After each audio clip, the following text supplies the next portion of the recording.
Hey, what's up? You're listening and watching the RAPS Talk podcast presented by HipHoopJunkies.com and HoopHeadsNorth.com and a sponsor, FanEssentials.net. My name is Romeo Aquino. I've got with me. Sean Francois, what's happening? What's going on, man? What's going on? We are in the NBA playoffs. The regular season is over. The Toronto Raptors, 56 wins, a franchise record. 56-26, second in the East. Now they're facing off against the Indiana Pacers. How excited are you about playoff basketball for the Toronto Raptors? Incredibly excited. It's just been so long coming, and I almost feel like, and you probably feel the same way, not to, give you say exactly how you feel, but the regular season is, one of those things where we just had to get through it, make sure that, we could avoid major injuries, because ultimately we know what is at stake for the Raptors, getting out of that first round. So I'm just glad that they were able to build on what they've done over the past couple of years in the regular season. We've seen some new emerging players for the Raptors, and I think they're rounding into form at the right time for the playoffs starting this weekend. Yeah, I mean, definitely. I mean, one of those players being Norman Powell, and he might be a factor. I mean, in the postseason, but just going back to that last game that the Raptors played, they kind of went to the end of the bench, and they played against the Brooklyn Nets. I mean, the starting lineup was DeLon Wright, Norman Powell, Jason Thompson. Who am I missing here? Bruno Caboclo and Bebe Nogueira.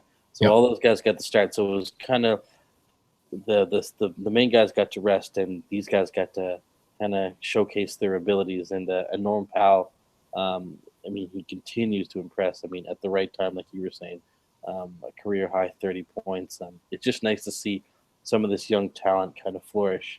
What are your thoughts about Norman Powell and kind of how he'll impact in the postseason? It's interesting. I mean, it's so early, and he's played so many games now down the stretch of this regular season that just finished the other night, last night specifically. But I like the fact that he knows that, he's got to stick to the defensive responsibilities, and the offense kind of comes from that. And he's been a gym rat. He's been working hard on his game and shown that he's been successful when he's played in the D League for the Raptors 905. And so I just like his mindset, it kind of, is all business and just does what he's supposed to do. It'll just be interesting now to see, like you said, Romy, in the playoffs, how many minutes he gets, what kind of role he plays. Now that Damari Carroll is slowly getting minutes, as he works his way back into the rotation. And the one thing it really stands out to me is that here's a guy who is, he got his minutes based on his defensive capabilities, and then found his offensive game as he got more confidence and kept working in the gym. There's two guys that stand out to me that followed a similar path coming into their own in the NBA, Jimmy Butler and Kawhi Leonard. Now, don't get me wrong, I'm not trying to compare Norman Powell to Kawhi Leonard or Jimmy Butler at this point, but just looking at the path that they kind of came along, it's very similar in that regard. Known for their defense, strong players, aggressive players, and then eventually found their offensive games as well. So it will be very interesting following this young man over time. But I am very curious to see how the Raptors utilize him in the playoffs, and if it ends up being kind of a matchup thing or just who's got the hot hand. I'm really, really anxious and curious to see how it all plays out. No, definitely, for sure. I mean, Norman Powell. I mean, the regular season is one beast, but then when you get in the playoffs, it's a whole nother ball game. Yeah, And how he plays in the playoffs will really kind of determine kind of the path he goes on. Because if he makes an impact in the playoffs, I mean, you're going to see so much growth from him just from the one season. Then when he goes into his sophomore season, I think he's going to kind of trend upwards. I mean, that's what we hope. Yeah, that's right. That's yeah, right. So, yeah, I look forward to see what impact he makes for the Raptors in the postseason. Before we get into the series between the Pacers and the Raptors, I mean, we can kind of just recap. I mean, just what happened in the regular season. Franchise record 56 wins. Yep. Home wins 32 wins and road wins 24 wins. Yeah, both records on for home and road as well. Yeah, exactly. So I mean, another impressive feat for the Raptors. DeMar DeRozan moving to number 2 on the all-time scoring list, passing Vince Carter, and he's just right behind Chris Bosh. And yeah, less than 900 points from passing Chris Bosh, which is it's crazy to think that DeRozan's played his whole NBA career in Toronto, and he's just improved every year. You know, to put himself in this position, it's amazing. Yeah. So it's a successful season altogether for the Raptors. It's the best team we've seen to date. Oh, absolutely. I mean, come to the postseason, that's what we want to see. Along with this is just the success they had. Hopefully, it translates into the postseason, and we're not looking at a first-round exit again. That's right. So let's talk about this series. The Raptors, the season series against the Pacers, 3-1 record against Indiana, and but at the end of the day, it means nothing. No, we had the same discussion last year with the Wizards. They had a season sweep, I think, of the Wizards last year. Yeah.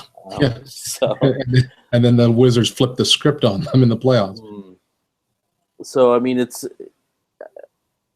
between the two teams. Like it is a favorable matchup for the Raptors, but I mean, you got a great coach in Frank Vogel, who has experience in the playoffs. So versus kind of Dwayne Casey, who hasn't. In the postseason hasn't performed as well. So, yeah, not as a head coach at least, right? Like obviously he's got exactly right as an assistant, but as a head coach, he hasn't fared well in the postseason. So, this is, according to Masai Ujiri, regardless of what happens, he'll be back next year as the coach. But we're hoping that this is the year that the Raptors can, get back to the second round and do what they need to do here in this first round. Yeah, and all eyes will be on from the Toronto end is Kyle Lowry and DeMar DeRozan. Yeah, it's just going to see if they can take them to that next level. And I think you've seen such a big improvement with the two of them, and what they've done in the regular season, and just kind of like the bonding that they show like on and off the court. And they've continued to grow with each other for these past few seasons. So, I mean, that's definitely going to be key. And then, the problem, on the Pacers side, from a Toronto perspective, is Paul George. Right. So, what are your thoughts on Paul George? What's going to be the key for Toronto to kind of just stop Paul George? Well, they seem to have done a good job of it in the regular season. Of course, like you said, 3-1 against them, although one of those games did go to overtime. The other interesting fact is that Paul George on the season is averaging 23 points a game, but in the games against the Raptors, he's averaging just over 16 points a game. So 7 points below his season average against the Raptors this year. So I think the Raptors need to kind of continue to do what they have been doing against him, forcing him into tough shots. Not letting him kind of, catch the ball in rhythm. Obviously, he's a guy who can score from the outside and the inside when given the chance because of his length and his shooting ability, scoring ability. So I just think that they need to, really make it tough on him, put him in awkward situations, kind of don't let him catch the ball in the spots that he likes to. The scouting reports are big, and the Raptors are really keyed in on a lot of that this year, which I think has helped them get to 56 wins as a team in the regular season. So just stick with what they've been doing, forcing Paul George into, difficult shots, and not letting him get the ball on the spots on the floor that he likes to get it, and just continue to throw defenders at him, and just don't let guys get easy shots. open shots, make sure that your defensive rotations are tight, and that they're helping for one another, because I don't know that it's ever going to be one guy who can stop, a guy like Paul George. Definitely going to be a team effort.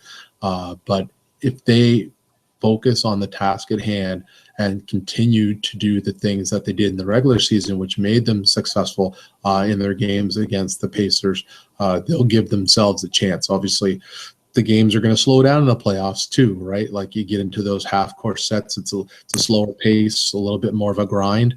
So they have to be aware of that, specifically because the Indiana Pacers are actually third in the NBA in their defensive rating. So they can play effectively at a slow pace, and they're a good defensive team themselves. So the Raptors will have to keep that in mind as well. Yeah, no, for sure. I mean, the Pacers. They do have experience, and especially, I guess with Paul George, go back to him. I guess you're going to see DeMar Carroll.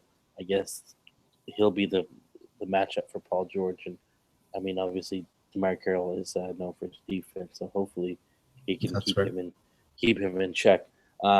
James Johnson and Norman Powell too.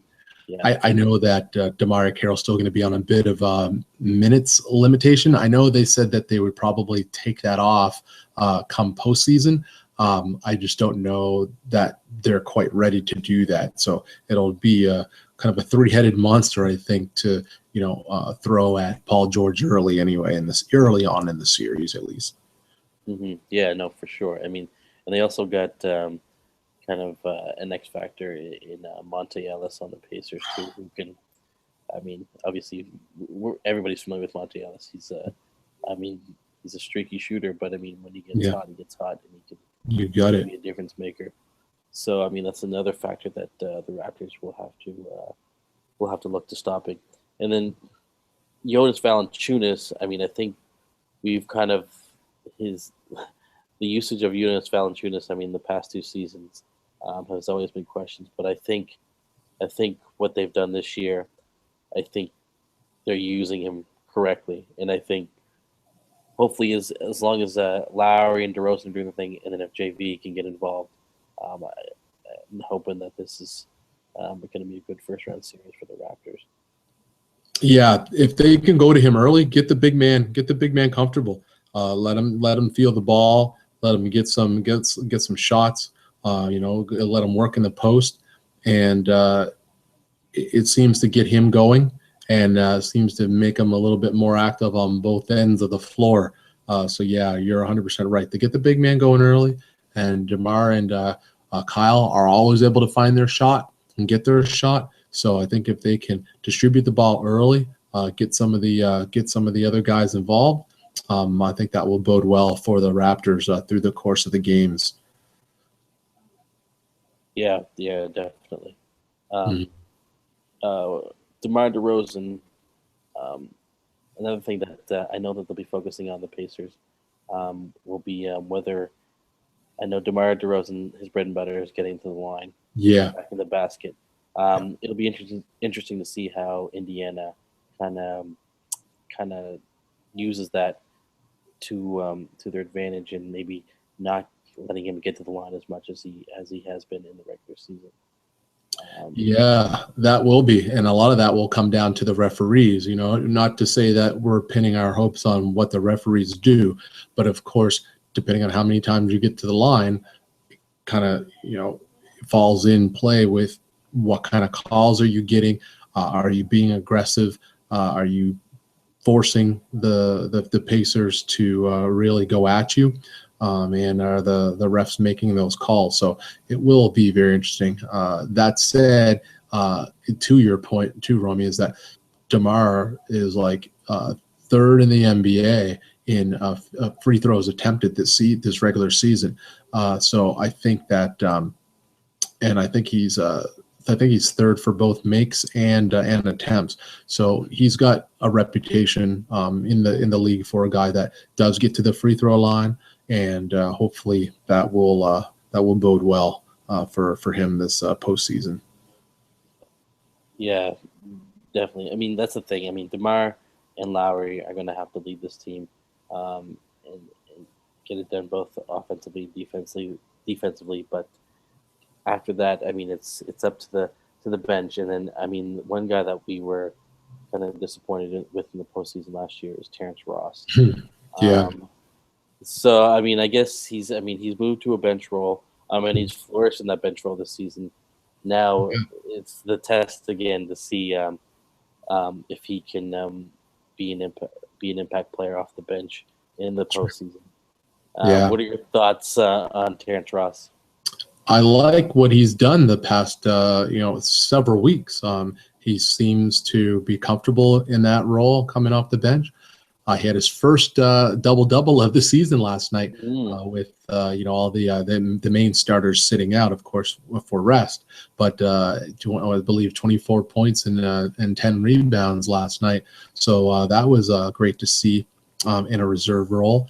So he's obviously not going, well, I shouldn't say not, but most likely not going to put up those kind of lines in the playoffs. But if you can have a solid plus minus, be an impact player when he does come in, hit open shots, especially from three, if he can keep the defense honest, by hitting some early shots, and we all know what his aerial acrobatic abilities are, being able to take it to the rim as well. So he's definitely, like you said, an X factor for the team. One thing in general that the Raptors will have to watch out for is their turnovers and taking care of the basketball. The Pacers are first in the NBA in points off turnovers. So it's something that they've capitalized on teams all year, and it's something that the Raptors will have to be careful of making sure that they're not being careless with the basketball, because the Pacers are definitely the team that will make you pay if you're not being being very prudent with how you take care of the ball in games.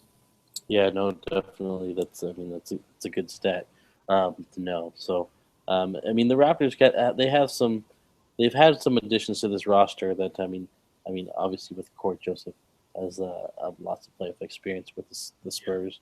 You got a veteran of Luis Scola who kind of can coach these guys. So hopefully some of that experience that Masai Ujiri has brought in can kind of translate in the postseason, and these guys will be able to kind of coach some of these younger guys. But I mean, now Kyle Lowry and DeMar DeRozan have a couple of seasons or postseasons under their belt. Yeah, they know what to expect. They're not new to this anymore. So and I think DeMar has kind of grown.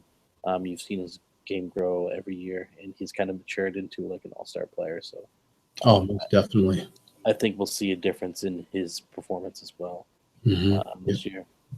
So, the postseason schedule is all set for Saturday at 12:30 Eastern at the Air Canada Center, and then Monday at 7 p.m. Eastern at the ACC, and then Game 3 April 21st, and Game 4 on April 23rd at 3 p.m. Eastern. In Indianapolis. So those are your first 4 games. What's kind of your feel for a prediction for the series? Well, I definitely think the Raptors should be able to win the series. I'm gonna err on the side of caution with regards to how the series is going to go, just because we do know that playoffs are such a different animal. So I'm going to say Raptors in 6. 2 games to the Pacers. I don't know if they'll at some point manage to win a game at the Air Canada Center, or if they win both in Indiana. But I think that that's going to be how it plays out. Only because the Raptors, this current rendition, of the team, hasn't won in the first round. Went 7 games, then got swept last year. So, that's I'm gonna just err on the side of caution and say Raptors in 6. You know what I mean? Like I'd like to say less than that, but Yeah. I think that's probably a safe call. How about yourself? Yeah, I was gonna say the same thing. Raptors in 6. I'm hoping Raptors in 5, but the safe Raptors in 6. I mean, just a series win. I'm just hoping for the Raptors. Precise. That's all I'm hoping for. Yeah. So now the Raptors would end up playing the winner of the Miami and Charlotte series. So the Raptors had success against Charlotte this year. Miami is a tough team. So you don't want to ever put yourself in a position where you're playing more games than you have to. Like I just think back to 2 years ago, even if they would have won the first round series against the Nets, that they ended up losing in 7. I mean, that series, 7 games, in a first round, and then having to kind of jump right into a second round series, which would have been a tough matchup for them. So you just hope that they can win the series and win it in a decent time frame, so they at least can have a little bit of rest and a little bit of time to prepare for whoever the second round opponent's going to be, without having to kind of go 7 and like maybe a day off or something, and then kind of jump right back into the next series, Yeah, no, definitely. And then I'm hoping, if that's the case, I'm hoping that DeMar Carroll will be kind of hopefully at somewhat of a full strength for the second round series, in which he can make a huge impact. So we'll worry about that when that comes. But but I mean, that's the hope, is that DeMar Carroll might be resting for those first few games of the series, but hopefully with some games under his belt, he'll be ready to go for a second round series. Yeah, definitely. And having a few days off here before Saturday, obviously they are practicing, but they've got extra time for rehab and all those good things, and the night off last night as well. Hopefully that will play into the Raptors' favor, specifically a guy like DeMar Carroll, who's trying to work his way back in and trying to watch swelling on his knee, and as he tries to ramp up the minutes, right? Mm-hmm. Yeah, definitely. So before I wrap this up with the podcast, so now I know Jurassic Park is going to be in full effect for another season, and the cool thing that I was reading on Sportsnet, and you'll get into it in a minute. The Raptors had some graffiti murals for I think 6 cities across Canada: Toronto, Ottawa, Montreal, Halifax, Calgary, and Vancouver. So they're going to have Raptors-inspired graffiti murals across the country. So you got to see the Halifax one today, did you? I did. Yeah. Shout out to Brent Ritchie, fellow Raptors fanatic, who tipped us off to the mural being started. And neither one of us knew whether that was the final design or not. So I was like, oh, that's great. I want to get down there and check it out. So on my lunch break today, I went down to Blower Street in Halifax, Nova Scotia, and checked it out. And when I got there, they were still finishing it. They were doing details on the main part that Brent had taken a picture of, and they were adding some more to it, some extra pieces. And the final product looks great. Anyone who's listening can check it out on the Raptors Facebook page, Twitter page, Instagram. I think they've shared it on all of their social media. And then, as you said, Romy, they've got Ottawa, Toronto, the other cities said Vancouver, Calgary, and Montreal. So that's pretty cool. I wasn't sure. I knew Ottawa, Halifax, and Toronto for sure. I presumed Vancouver, but I didn't know what the other cities were. Mm-hmm. So that's great. Montreal and Calgary. I'll be looking forward to seeing what those murals look like as well.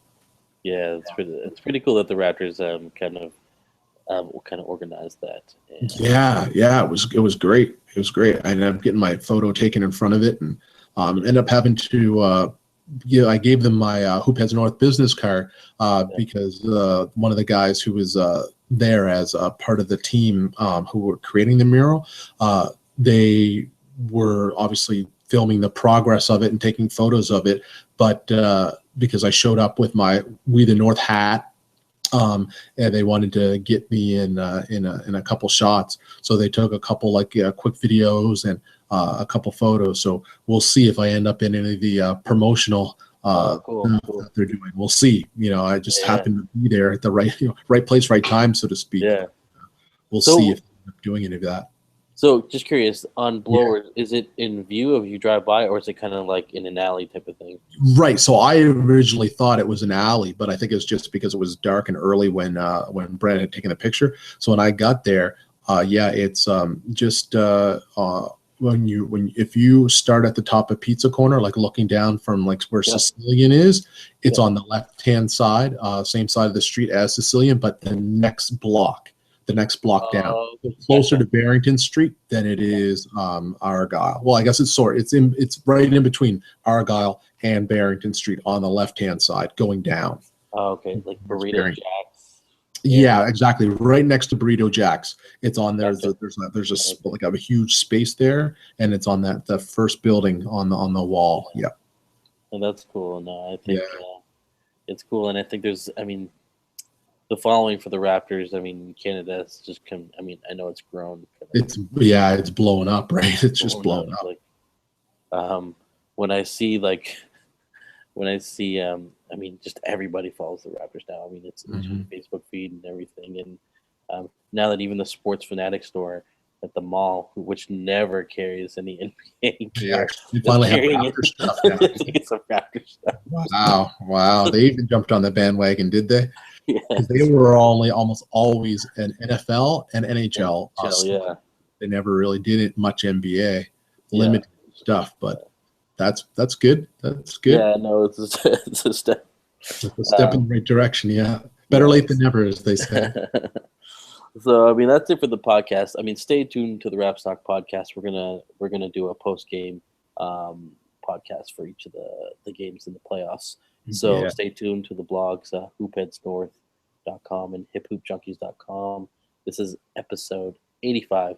We out.